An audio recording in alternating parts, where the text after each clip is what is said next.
Hi, Price family. This is your librarian, Crystal Purrier, and this video is to help you navigate and get to National Geographic through the Gale resources. I do have my coworker, Murray, the beagle behind me, so that's what's in the background there. The web address to get to the Price Library website is a bit.ly, so a shortened URL. It is case sensitive, so you do have to use a capital P and a capital L to get there. Once you get that typed in, you are going to go to the Student Resources tab.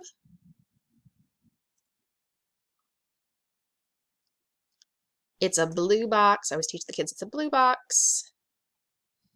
And then a green box.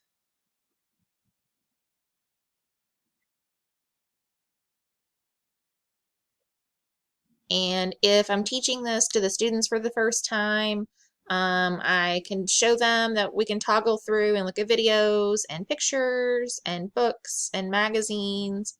We can type something in like horses and get a response back. Videos about horses and pictures and some magazines. But up here at the top in the toolbars, there's explore topics, and often it's easier for them to go into one of these categories to search.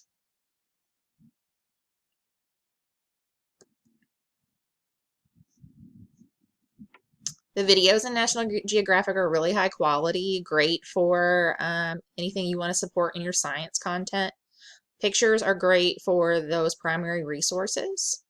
Books, again, are great for those kids that are reading above grade level because there's lots of, they're very fact-based nonfiction. So those kids that really like to dive into knowing all they can about a certain subject or just knowing a great amount of facts.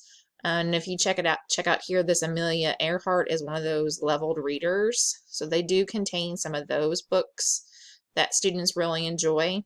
I will say that National Geographic is a little harder to navigate. It's not the most user-friendly or kid-friendly site, but there is some value to using this site. The one other thing that I really like about National Geographic is this Browse Magazine section. It's going to give you all of the magazines that have been published since February 2009 to April 2020. So I think that is super awesome in regards to giving kids access to a wider range of topics in nonfiction text. I'm going to click into this one to show you a little bit how to navigate a book or a magazine in National Geographic, because it works a lot differently than some of the our other digital tools, and like I said, it's a little bit more difficult for students to navigate. So it will read aloud, but it's not very high quality. It's better than nothing, but it will give you a sample of that.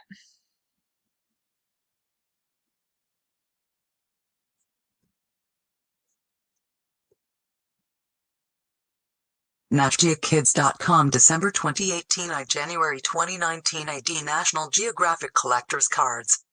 Underwater Circumflex Wings VFC Critter Chat. NatGeoKids.com December. All right, so NatGeoKid. that NatGeoKids.com oh, so sorry. December. In order to turn the pages, they have to come up here and to the left and the right arrows, and that will turn the pages. If they're on an iPad, they can probably take their fingers and open and close their fingers. But on a Chromebook, I think they have to do the zoom in and zoom out to get to where they want to go, and then drag their finger across the pad. So that can be a little bit more difficult to navigate for students. So helping them understand that. Curious. That's where they can look at the table of contents and switch hmm, to certain pages. If you really know the National Geographic magazine well, you can find some really fun things to go through with those magazines. But sometimes I just really enjoy um, sharing some videos with kids. So if we know we read something about sharks, exploring a video with them. A small strip of land linking North America and South America may have been the greatest geological event of the last 65 million years. Another thing that you might think about with this is that they provide the text of the video. So what you could do is have students listen, pause, re-listen, pause, and ask them to pull a fact that they learned about while watching this video. Um, Kids could pick up on that they needed to listen, right? Or they may go down here and pull out a fact from the text. Um, Either way, right? They're using listening skills. They're using communication skills, which is one of the standards that we have in literacy. So that's another way that you can strive for that for them. So another engaging tool to use as a resource, National Geographic Kids.